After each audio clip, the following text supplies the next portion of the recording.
Pisces, and welcome to your energy check-in, where I'm going to use tarot and astrology to dive into the energies and see how June is transpiring. This isn't going to resonate with every single Piscean out there, and if it doesn't, please go and check your other placements for messages there.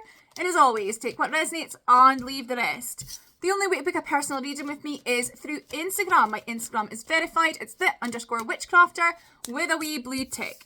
Please disregard anyone in your inbox pretending to be me, because I can promise you it's not me and they are full of nonsense, right? So Pisces, the first thing I really want to say, right, with Mars having entered your second house and a ridiculous 6-planet stellium currently in your third house, there's this energy of stress and anxiety that really will be dissipating. Because it's in your second house, it could be to do with your immediate family. It could be to do with your resources, your money. Please remember that everything is transient. So if there is a heaviness regarding these areas of life at the moment, it will pass, okay?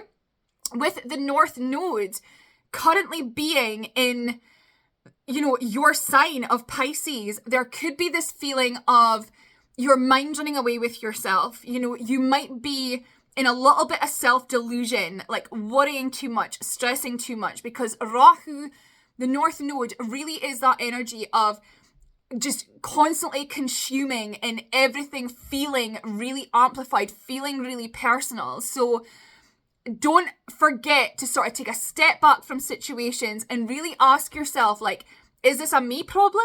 Or is this something that is going to, transpire and work itself out? This is something that is transient. And especially as the sun moves into your fourth house later on in the month, there is going to be this feeling of the energies easing off.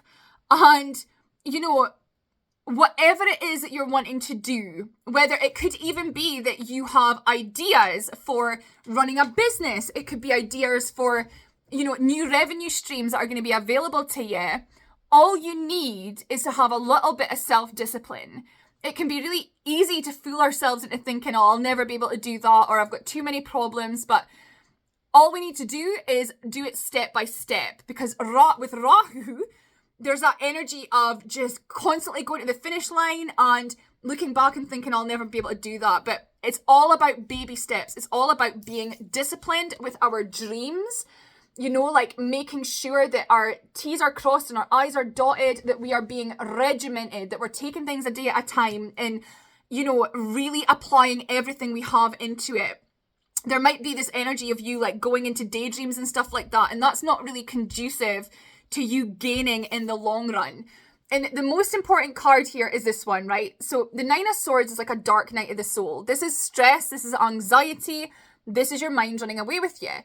So in the tarot, our swords are thoughts, and this is you with all of these thoughts pressing down. But if you look at the swords, they're pointless, just like our anxieties and just like our worries. Instead of thinking about all of the things that are out with our control, all we need to do is focus on our own thoughts, our own actions, and our own intentions, and channel the energy in there. I do feel that for some of you who are planning big things, big steps, there's gonna be a little bit of contentious energy. Like, no wonder with a 5-planet stellium being in the third house of communication at the moment, right? You're gonna have to stand your ground here. You really are gonna have to defend what you know to be true about your plans, about how you're gonna achieve all of this. And remember, like, people can give their unwarranted opinions all they like, but it certainly doesn't mean to say that you have to take them on board and apply them to your own life. Now is not the time to be silent. Now is the time to really use your throat chakra and, make your mark and really have your say in your own life. There is going to be this feeling of, wanting to shy away from a certain amount of conflict here. But really, there is going to be a sense of, like, as soon as you let off your valve, as soon as you discharge energy from your throat chakra, it's going to clear off an awful lot more things that are in this area of life for you. And it's not going to be nearly as bad as you're imagining inside your own head.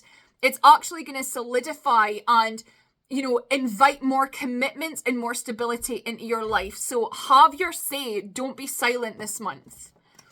Right, let's see what else we can get for the month of June. What else is going on for Pisces? What else is going on for Pisces?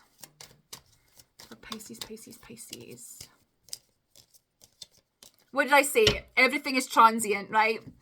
The Nine of Pentacles. So once we get out of our heads and start taking decisive action towards our own destinies, we are going to realize that we are a lot more abundant, a lot more independent, and a lot more able than we're giving ourselves credit for. And with the Justice card, this is very much resonant of Saturn and Libra. So Saturn is currently in Aquarius in your 12th house, and it's about to go retrograde, right? So what you might find is something that you've been waiting for quite some time, whether it be news of investments, whether it be, money coming to you and things like that. You might just hear about this month, that it's going to finally be hitting you. And with the Three of Wands, the best armor we can have against unwarranted opinions is to do our research. If people want to come forward to us, Pisces, and say, oh, but I think you should be doing this, I think you should be doing that. It's like, well, actually, I've done my research and I can give you this portfolio of all of the reasons why you're wrong. And you'll see that kind of shuts them up straight away, right? And we have got the Ten of Wands. Almost every single sign, this is like the card of the round of readings. With the Ten of Wands, there's a sense of you just finally setting down this heaviness that you've been carrying around with you. Maybe that heaviness is worrying about what other people think, of being inside your own head and sort of incurring all of this weight all on your own. But with the Temperance card, there is going to be this sense of, because you've been so patient, because now through that patience, you're applying action to where you want to be, you're going to find yourself being rewarded here. So again, I know that it feels really heavy and like nothing's ever going to change, but a wee bit of patience and you will see the beauty in yourself, in your plans, in your future, and you will be finding and proving, I'm hearing in my head, your own talent, your own self-worth. Recognizing that you are a badass king or queen, regardless of what anyone says. You're more talented than you're giving yourself credit for. So it's time to pull down these positive thoughts from the astral and manifest them into the material realm. But that was your reading, Pisces. I do hope you enjoyed it. I will be back in a couple of weeks with another energy check-in. But until then, thank you so much for listening. I've been the Witchcrafter.